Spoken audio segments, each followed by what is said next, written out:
ಉತ್ಸವ. ನಾನೇ ರಾಜ್ಕುಮಾರ್ ಸಂಚಿಕೆಗೆ ಎಲ್ಲರಿಗೂ ಸ್ವಾಗತ. ವೀಕ್ಷಕರೇ, ಹಿಂದಿನ ಸಂಖ್ಯೆಯಲ್ಲಿ ಹೆಚ್ಚಿನ ಒಂದು ಸಂಖ್ಯೆಯಲ್ಲಿ ನನ್ನ ವಿಡಿಯೋಗಳನ್ನ ನೋಡಿ ಹರಸಿ ಆಶೀರ್ವದಿಸ್ತಾ ಇದ್ದೀರಾ. ನಿಮ್ಮೆಲ್ಲರಿಗೂ ಧನ್ಯವಾದಗಳನ್ನ ಹೇಳಲಿಕ್ಕೆ ಬಯಸ್ತೀನಿ.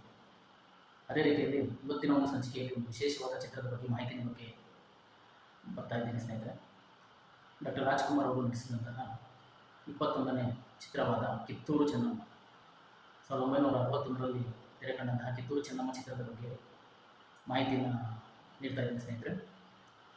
ಈ ಚಿತ್ರದ ಒಂದು ತಾಂತ್ರಿಕ ವರ್ಗದಲ್ಲಿ ಹೇಳಬೇಕು ಅಂತಂದರೆ, ಈ ಚಿತ್ರದ ನಿರ್ದೇಶನದ ಜವಾಬ್ದಾರಿಯನ್ನು BR ಪಂತುಲು ಅವರು ಮಾಡ್ತಾರೆ. ಹಾಗೆಯೇ ಈ ಚಿತ್ರದ ಒಂದು ನಿರ್ಮಾಣದ ಜವಾಬ್ದಾರಿಯನ್ನು ಕೂಡ ಅವರೇ ವಹಿಸ್ಕೊಳ್ತಾರೆ.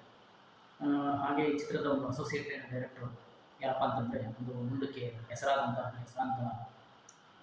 ನಿರ್ದೇಶಕರಾದಂತಹ ಪುಟ್ಟಣ್ಣ ಕಣಗಾಲ್ ಅವರು ಈ ಚಿತ್ರದ ಒಂದು ಸಹ ನಿರ್ದೇಶನದ ಜವಾಬ್ದಾರಿಯನ್ನು ವಹಿಸ್ಕೊಂಡಿರ್ತಾರೆ. ಹಾಗೆ ಈ ಚಿತ್ರದ ಸಂಗೀತ ಸಾರಥ್ಯವನ್ನು ನಿಜಲಿಂಗಪ್ಪ ಅನ್ನೋರು ವಹಿಸ್ಕೊಂಡಿರ್ತಾರೆ. ಇನ್ನು ತಾರಾಗಣದ ವಿಚಾರಕ್ಕೆ ಬಂದರೆ ಸ್ನೇಹಿತರೆ, ಮುಖ್ಯ ಪಾತ್ರದಲ್ಲಿ ಅಂದರೆ ಮಲ್ಲಸರಾಜ ದೇಸಾಯಿ ಪಾತ್ರದಲ್ಲಿ ಡಾಕ್ಟರ್ ರಾಜ್ಕುಮಾರ್ ಅವರು ಹೆಸರೇ ಸೂಚಿಸುವಂತೆ ಕಿತ್ತೂರು ಚೆನ್ನಮ್ಮ ಅಂದರೆ ಒಂದು ಮಹಿಳಾ ಪ್ರಧಾನ ಚಿತ್ರ ಅಂತಲೂ ಹೇಳ್ಬೋದು ಸ್ನೇಹಿತರೆ. ಆ ಚೆನ್ನಮ್ಮನ ಪಾತ್ರಕ್ಕೆ ಒಂದು ಒಳ್ಳೆಯ ಒಂದು ಪ್ರತಿಭೆ ಬೇಕಾಗಿರುತ್ತೆ.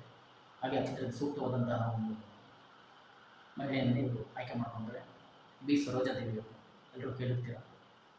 ಉತ್ತಮ ಅಭಿನಯವನ್ನು ಕೂಡ ಅವರು ನೀಡ್ತಾರೆ. ಇನ್ನು ಉಳಿದ ತಾರಾಗಣದಲ್ಲಿ ಸ್ನೇಹಿತರೆ, ರಾಜಶೇಖರ್, MV ರಾಜಮ್ಮ, ನರಸಿಂಹರಾಜು, ಬಾಲಕೃಷ್ಣ, ಹಾಗೆ ಅಶ್ವಥ್, ಮಾಲಿಂಗ ಭಾಗವತರು, ಟಿಕ್ಕಿ ಮಾಧವರಾವು, ಹೀಗೆ ಒಂದು ದೊಡ್ಡ ತಾರಾಗಣವನ್ನು ಇದು ಚಿತ್ರ ಹೊಂದಿದೆ. ಇದನ್ನು ಬಹು ತಾರಾಗಣದ ಒಂದು ಚಿತ್ರ ಅಂತಲೇ ಹೇಳ್ಬೋದು ಸ್ನೇಹಿತರೆ. ಹಾಗೆ ನೆಕ್ಸ್ಟು ಈ ಚಿತ್ರದ ಹಾಡುಗಳು ಬಂದು ತನು ಕರಗದವರಲ್ಲಿ ಪುಷ್ಪವನ್ನು ನೆನೆಯ P. ಸುಶೀಲ ಅವರ ಒಂದು ಗಾಯನದಲ್ಲಿ ಮೂಡಿಬಂದಿದೆ.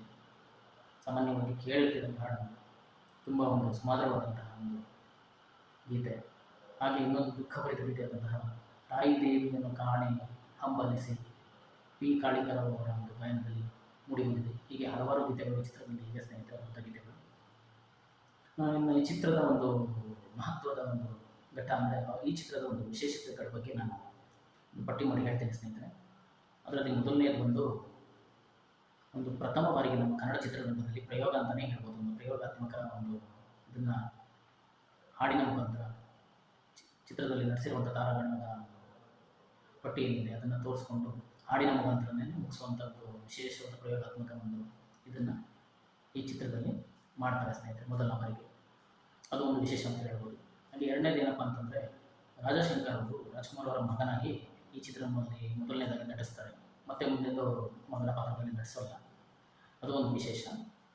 ಹಾಗೆಯೇ ಈ ಚಿತ್ರದಲ್ಲಿ ಹುಬ್ಬಳ್ಳಿ ಧಾರವಾಡ ಭಾಷೆಯನ್ನು ಹೆಚ್ಚಾಗಿ ಬಳಸಿದ್ದಾರೆ ಅನ್ನೋದೊಂದು ವಿಶೇಷ. ಕೆಲವು ಪಾತ್ರಗಳಿಗೆ ಹುಬ್ಬಳ್ಳಿ ಧಾರವಾಡ ಭಾಷೆಯನ್ನು ಬಳಸ್ಕೊಂಡಿದ್ದಾರೆ ಅವತ್ತಿನ ಕಾಲದಲ್ಲಿ. ಇನ್ನೊಂದು ಏನಪ್ಪ ಅಂತಂದರೆ, ಡಾಕ್ಟರ್ ರಾಜ್ಕುಮಾರ್ ಅವರು ಪದ್ಮಿನಿ ಪಿಕ್ಚರ್ಸ್ ಸಂಸ್ಥೆಯಲ್ಲಿ ಹಾಗೂ BR ಪಂತುಲು ಅವರ ಒಂದು ನಿರ್ದೇಶನದ ಅಡಿಯಲ್ಲಿ ಪ್ರಥಮವಾಗಿ ನಡೆಸಿದ ಹೆಸರಾಂತ ಒಂದು ಕಾದಂಬರಿಕಾರರಾದಂತಹ ಆನಕ್ರು ಅವರ ಒಂದು ನಾಟಕ ಕೃತಿಯನ್ನು ಎತ್ಕೊಂಡು ಈ ಚಿತ್ರದ ಚಿತ್ರಕಥೆ ಮಾಡಿ ಅದನ್ನು ಚಿತ್ರಕಥೆಯ ಮುಖಾಂತರ ಅಳವಡಿಸ್ಕೊಂಡಿರ್ತಾರೆ ಸ್ನೇಹಿತರೆ, ಅದು ಒಂದು ವಿಶೇಷ. ನೆಕ್ಸ್ಟ್ ಬಂದು P. ಕಾಳಿಕರ ಅವರನ್ನು ಒಂದು ಮಹೋನ್ನತ ಪ್ರತಿಭೆಯವರು ಈ ಚಿತ್ರದ ಒಂದು ಹಾಡಿಗೆ ಧ್ವನಿಗೂಡಿಸಿದ್ದಾರೆ. ಅದು ಒಂದು ಕೆಲವು ವಿಶೇಷತೆಗಳಲ್ಲಿ ಅದು ಕೂಡ. ಹಾಗೆ ನೆಕ್ಸ್ಟು ಒಂದು ವಿಶೇಷವಾದ ಮಾಹಿತಿ ಹೇಳಬೇಕಂತಂದರೆ, ಈ ಚಿತ್ರ ತೆರೆ ಕಂಡು ಒಂದು ಅದ್ಭುತ ಯಶಸ್ಸನ್ನು ಪಡೆಯುತ್ತೆ, ಜನಮನ್ನಣೆ ಗಳಿಸುತ್ತೆ. ಅದಾನಂತರ ಕೇಂದ್ರ ಸರ್ಕಾರದಿಂದ ಕೂಡ ಒಂದು ಪ್ರಶಸ್ತಿ ಬರುತ್ತೆ. ಆ ವರ್ಷದ ಕೇಂದ್ರದ ಅತ್ಯುತ್ತಮ ಪ್ರಾದೇಶಿಕ ಚಲನಚಿತ್ರ ಅಂತ ಒಂದು ಪ್ರಶಸ್ತಿ ಕೂಡ ಕೊಡ್ತಾರೆ.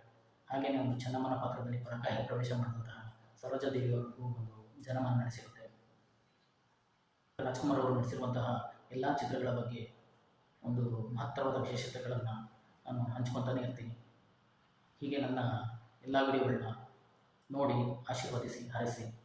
ನಿಮ್ಮ ಆಶೀರ್ವಾದ ನಮ್ಮ ಮೇಲೆ ಹೀಗೆ ಇರಲಿ. ಹಾಗೆ ನಮ್ಮ ಪಾಡ್ ಡ್ರೀಮ್ಸ್ ಯೂಟ್ಯೂಬ್ ಚಾನಲ್ನ ಸಬ್ಸ್ಕ್ರೈಬ್ ಮಾಡ್ಕೊಳ್ಳಿ, ಫಾಲೋ ಮಾಡಿ. ದಯವಿಟ್ಟು ವೀಕ್ಷಿಸಿ ಹೆಚ್ಚಿನ ಸಂಖ್ಯೆಯಲ್ಲಿ. Thank you.